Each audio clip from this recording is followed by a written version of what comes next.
Coming to you from the Deep South, this is the Blue Collar Leadership Podcast. High impact leadership is not reserved for leaders, and it has nothing to do with your position, title, or rank. However, it does have everything to do with your character. It's time to climb to the next level and beyond, personally and professionally. Now, let's start making it happen with your host, Mac Story. Hello, and thanks for listening to the Blue Collar Leadership Podcast today. So today we've made it up to chapter 26, or trait 26, in my book, Blue Collar Leadership and Teamwork, 30 Traits of High Impact Players. Trait 26 is be aware. Be aware. You know, we've only got 5 chapters left, and we will have finished up this 30-part series on the Teamwork book. And then I'm trying to decide right now. I'm not sure exactly which direction I'm going to take when I finish this series, what I'm going to do next. But it'll be more of the same, more personal growth, more leadership development content. But today I want to talk to you about being aware.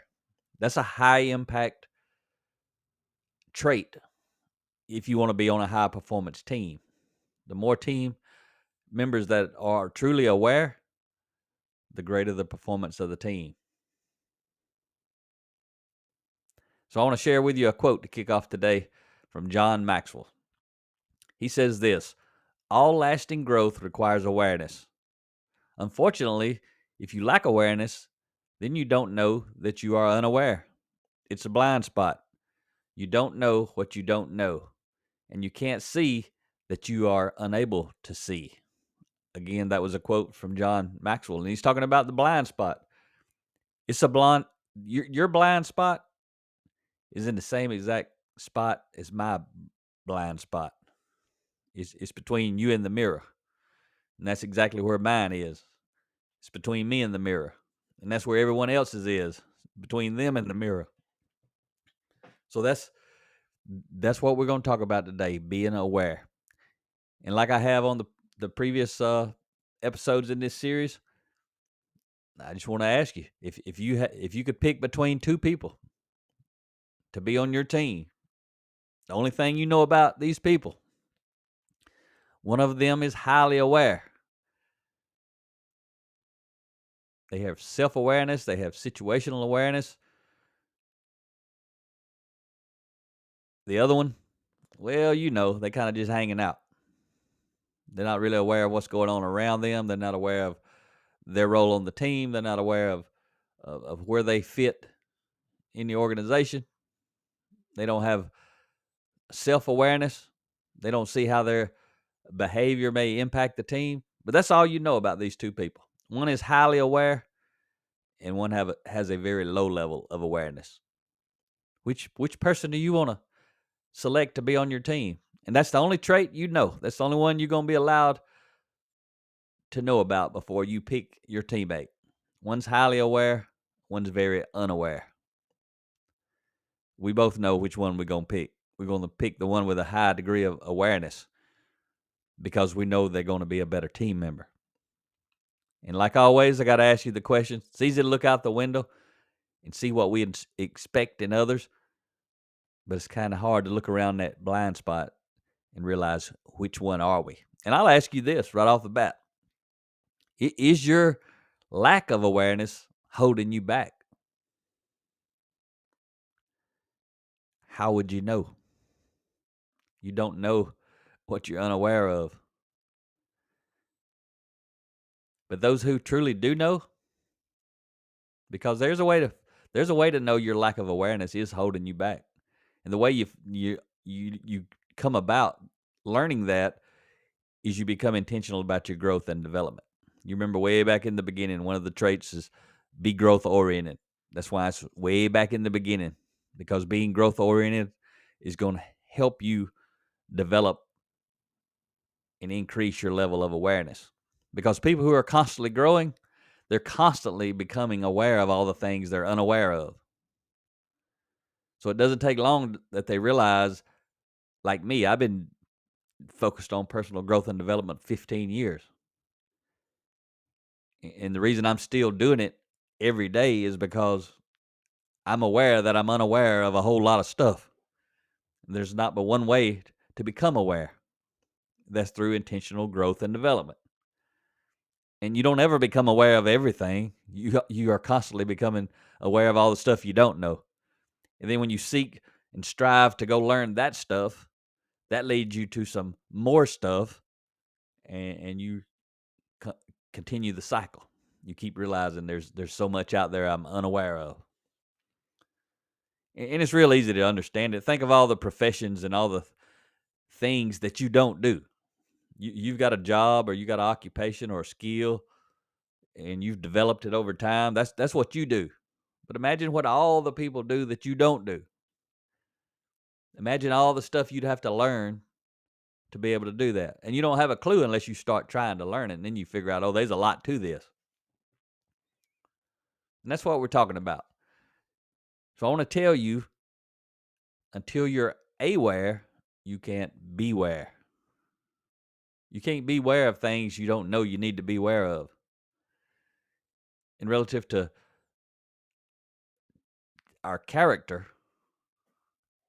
that's why a lot of times as people develop their character, they associate less and less with a lot of other people. When they don't have a highly developed character, they just associate with anybody. But as they start developing a higher level of character with higher values, relative to being a good person and being positive and those type things, because everything is relative, no matter what you're talking about. It's all relative. So when we say values, we tend to think good values, but there's people with bad values, and they hang out with other people with bad values. That's just the way it works. But everything I'm always talking about is relative to being positive, being what we label as good, being a good person, valuing others, developing ourselves, all that sort of stuff. But a major difference between high impact players and low impact players is their level of awareness. If you're on a team with a bunch of low impact players and they don't understand what they do, what they say, or what they don't say, or what they don't do affects the team and affects their influence. You got to remember, every single thing that I'm ever talking to you about is relative to either increasing your influence or decreasing your influence. But I'm always talking about literally how to increase your influence. If you do the opposite of what I'm talking about, you're going to decrease your influence. So if you're a new listener, or maybe you're an old listener, I just want to replant that seed. I do it quite often, but that's because there's new folks, and then people forget because they kind of get into the routine. But you've got to remember, every single thing I teach and speak about is to help you grow your influence with positive, high character people. Everything I'm teaching you, that's what it's about. And you just got to ask yourself a question to know if this is valuable to you. Will your life be better with more influence or less? It's pretty simple. Everybody's life will be better with more influence. So all you ever hear me talking about, all you ever see me, if you follow me on LinkedIn, social media, all you ever see me talking about are principles, character-based principles that are going to help you increase your influence in all situations. So when it comes to awareness, the one thing you need to know about becoming a high-impact player is there are many things you need to know about becoming a high-impact player. Not just the things I'm teaching you in this series, not just the things I'm teaching you in all the other 344 or 45 episodes, however many they are. There's a lot now. More than all that's in all of my books. More than that's in all the books anybody's ever written about character. It never ends. You cannot ever learn how much there is to learn about becoming a high-impact team player. But the more you learn, the more valuable you're going to be, the more influence you're going to have. So let's talk about those blind spots again. We all have blind spots. You know about everybody else's. you can easily see that they have blind spots. You can easily see that they don't have an awareness about a lot of things. We all have blind spots. To become high impact players, we must choose to become intentional about overcoming those blind spots. You see, high impact players know they have blind spots. I know I got blind spots.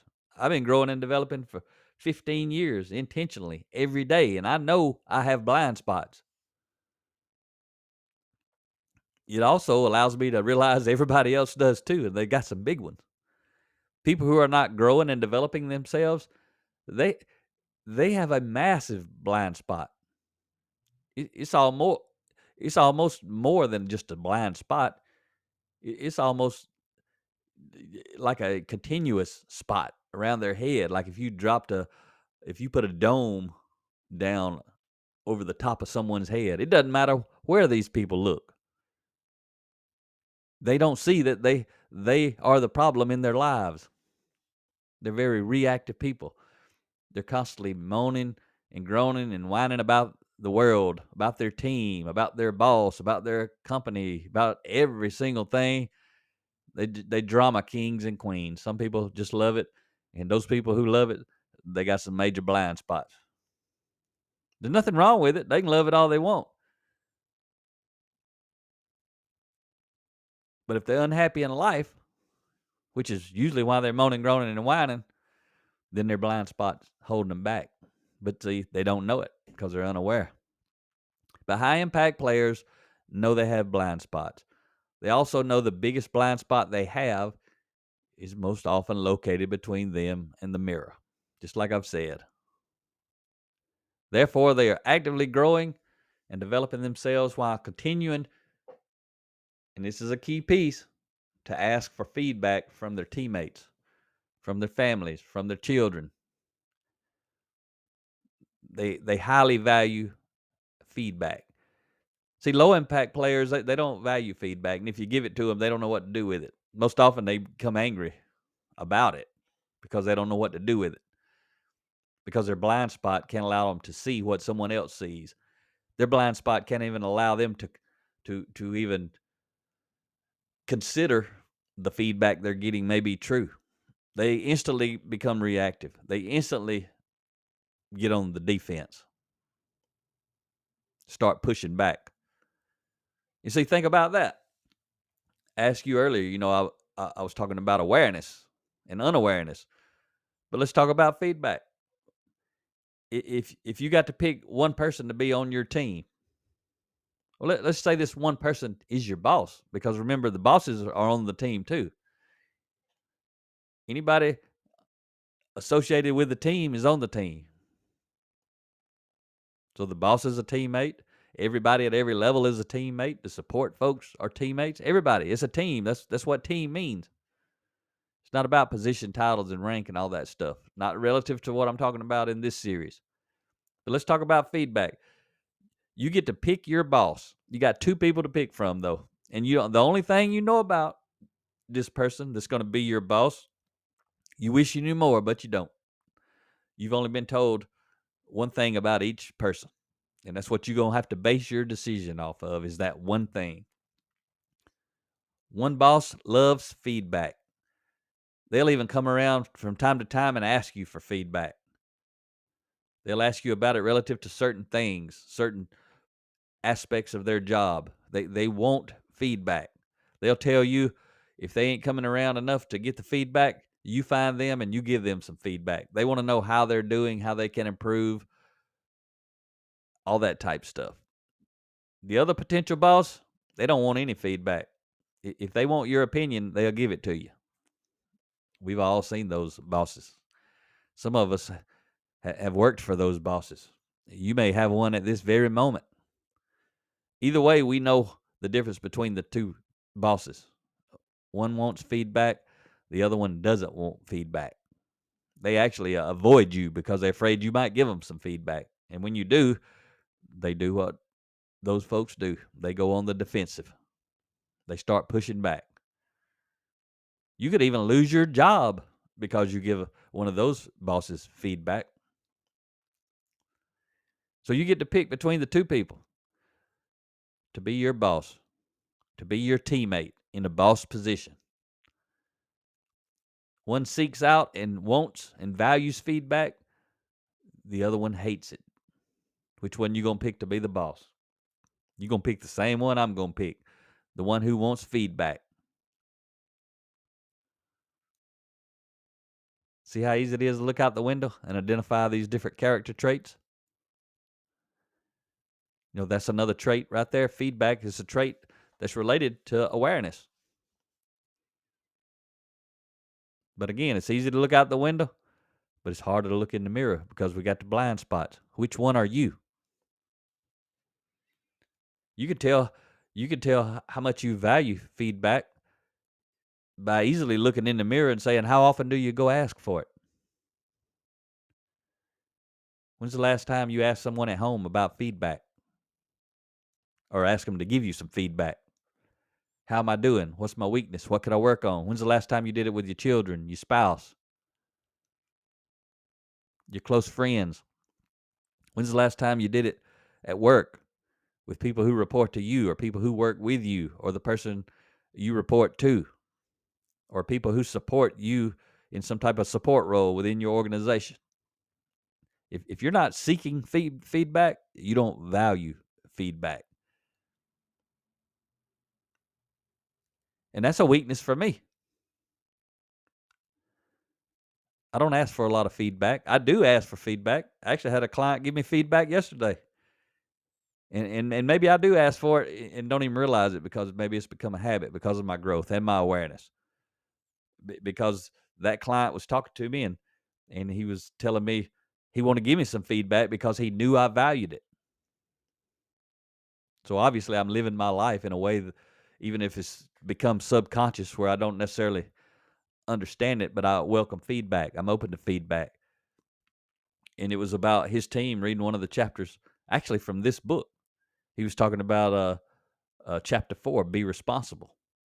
And he was just sharing with me that he thought that I maybe should have written it a different way. But at the same time, he also understood that I'm tying this chapter to the previous chapter and the next chapter. And I got, an overall picture. One thing he didn't understand is I've written about responsibility in a lot of my books. So I don't try to write it the same exact way in every book. It'd just be a copy of the same thing. So I've got one book, Defining Influence, where I really dive deep and I talk about the 4 levels of responsibility, which is really going deep into responsibility. But anyway, he wasn't being critical. He was just sharing feedback that he heard from his team. I've sold thousands of these books. I've never heard that from anyone else. But like I told him, I'm not going to change the book, but I'll reread those chapters and I'll take a look at it and try to see it from his perspective or his team's perspective, just so I can understand maybe what they saw. But I can promise you, they didn't see the reason I wrote it the way I did, relative to the entire book. They haven't even read the entire book. They haven't read my other books. So I've got a bigger picture view than they do, but I still highly value the feedback. And when I go back through it, which I haven't done yet, I just talked to him a day or so ago, but it's on my list of things to do. I may read it and see exactly what they're talking about, because as I wrote it, I could have had a blind spot not to see what they saw. But at the same time, they could have a blind spot not to see what I saw when I was writing it. I'm pretty sure those folks, because I know them and the client, they haven't been studying personal growth and leadership that long. There's a good chance what they wanted to see was what's already in some of my other books at a deeper level. But each one of these 3-page chapters is relative to teamwork. It's not relative to a whole lot of other things. So anyway, that's just an example, a real life example. So I was about to beat myself up for it, and then my subconscious gave me that information from that call a few days ago, and that ain't what the call was about. We were talking about something else. That was just something they wanted to mention. And the key point was he wanted to mention it because he knows I value feedback, and I do. So an interesting thing about high impact players is their ability to be focused on their team's mission while being aware of the team's role in achieving the overall objective of the organization. That's high impact awareness right there. We're talking about the team's mission. But see, there's a lower level of awareness. What's my mission on the team? I got to be aware of what my mission is. That's my lowest level of awareness that I've got to master. This trait is I got to be me and my self-awareness of my mission. And then I've got to see how do I fit into the team's mission. I got to do what's best for me, but then ultimately I got to do what's best for the team as a whole. But then as a team, me and my teammates, we've got to be aware of the overall objective of the organization.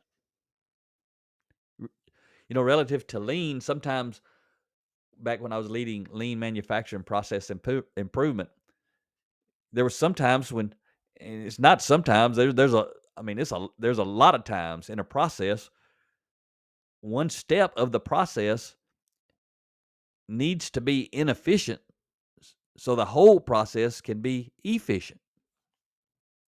People who don't understand lean, they don't understand what I just said. See, traditional people, or I should say people with a traditional mindset, they think to be most efficient as a whole, for the whole organization to be most efficient, every single process in the organization needs to be most efficient. And that is absolutely 100% not true. And if you don't know about lean, you're probably thinking, how can that not be true? So I'll give you an example. Let's just say just to make it simple, I'm just going to make up just a little simple scenario. Let's say we got 3 machines. The first machine will run apart every 1 minute. Every minute you can produce a part. The next machine runs apart every 2 minutes. That's machine number 2. Machine number 3 runs apart every 2 minutes. So I got a 1 minute cycle time, feeding a 2 minute cycle time, feeding a 2 minute cycle time.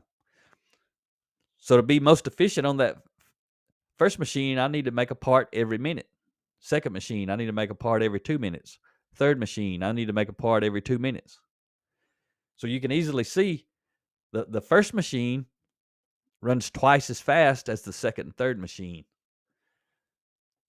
If the first machine ran 2 minutes like the other two, I just put it in one machine, pull it out, put it in the next machine, pull it out, put it in the next machine. Very efficient operation. That would be the goal. But a lot of times, it's like I just described. There's machines, they don't have equal process speeds. So a lot of times, people who don't know better will separate them out. Like they'll remove, instead of having these 3 machines in a line, the slow machine, they'll move it off to the side and they'll run it twice as fast so they can be efficient on that. But notice, as soon as they move it off to the side, they're going to run it twice as fast, which means they're only going to have to run it in an 8-hour day. They don't only have to run it 4 hours instead of 8 hours, because they're going to build up 8 hours worth of parts for the next machine in 4 hours, because they're going to go twice as fast. But see, as soon as you move it over so you can run that machine efficiently, now it's going to have more space. You're going to run twice as fast, so you got to have pallets to put your parts on, or some type of container, depending on how big they are. You got to have a forklift now to come move these. Let's say it's a pallet. Let's say they're parts that are going to be on a pallet, and you got to have a forklift to move them. Then you got to store them someplace. So now you got to have potentially a rack. You got to have square footage. You got to have all that kind of stuff. And let's say the next machine, when they get one of your pallets, there's a bad part on it. They may be 4 hours worth of bad parts on it. But it'd be most efficient for the operation to have that faster machines sitting right next to the slow machine. Put these things kind of in a circle let the operator or operators run in a circle. They just move the parts around. That one machine only runs half the time, but there's no pallets. There's no extra inventory. There's no forklifts involved in moving a part from it to the next. All kinds of opportunities for improvement. That's what lean manufacturing is about, is understanding. I just gave you a real simple little example. And that's part of what the whole is. We got to be, relative to lean, it's got to be about the running the operation as a whole the most efficient and effectively. So when we're talking about awareness, there's awareness at my level. There's awareness of me and my team. What's the team's mission? And then what's the organization's mission? All those are related to awareness, but they're slightly different. So this is a great quote by Robert Rabin, if I'm saying that right. Not sure. Rabbin. He put it this way. He says, keep 1 degree of focus while maintaining 360 degrees of awareness. It means we pay total attention to what is right in front of us without losing awareness of all that is around us. That's a great quote right there. That's the goal. That's our goal. Focus and awareness. He's talking about 1 degree of focus, 360 degrees of awareness. That 1 degree of focus, that's me and my job, so to speak. That 360 degrees of awareness, this how does me and my job, my character, my everything impact my team, my department, my organization, my community, my country, my world. How big do you want to go? How far do you want to go? But the ultimate solution to being a better team member at all these different various levels is to focus on personal growth and development. If everybody does it, every level gets better in a hurry. But start at the personal level. You do it, nobody else does it, your life's going to get better in a hurry. You may be on a new team pretty soon because you leave your old team behind. You leave the old boss behind. You leave the old organization behind. You get to decide because you're going and growing intentionally. You're raising your level of awareness. Friends you used to think in the past were great friends, as you grow and develop, you may figure out they're not such great friends. They've been holding you back. They've been bringing you down. Doesn't mean they're bad people, but it means they're headed in a different direction than you are. Once you start growing and they don't, you got to have that level of awareness to realize you're going to have to leave some people behind. Those people could be in your personal life or your professional life. You get to decide. So I'm going to leave you today with a quote from Les Giblin. It'll kind of lead into the next trait that we're going to be talking about next week. Be careful. That's the next trait, trait 27. This quote is from Les Giblin. He says, you can't make the other person feel important in your presence if you secretly feel that they're a nobody. Good stuff right there. You can mask your character, but you can't hide it. A lot of people try to do that. Those are what we call two-faced people. They try to mask their character, but they can't hide it. They try to pretend to be one way, but they're truly another way. I hope you're not one of those two-faced people. Odds are, if you're not aware of it, you may not even know it. If you say one thing and do another thing, you're a two-faced person. If you use profanity around some people, but not around other people, you're a two-faced person. If you got some bad habits, some people know about them, some people don't, you're a two-faced person. Because a whole person, a person of high integrity, they're the same exact person to everybody in their life. They ain't got nothing to hide. Be aware. Talk to you next time. Make it happen or someone else will. It might as well be you. Are you serious about taking your career and your life to the next level and beyond? Check out Mac Story's Blue Collar Leadership series books and others, now available on audio, along with paperback and ebooks at Amazon, iTunes, and Audible. Please visit bluecollarleadership.com to learn about Mac's books, programs, special offers, certifications, and more. Thank you for listening to the Blue Collar Leadership Podcast.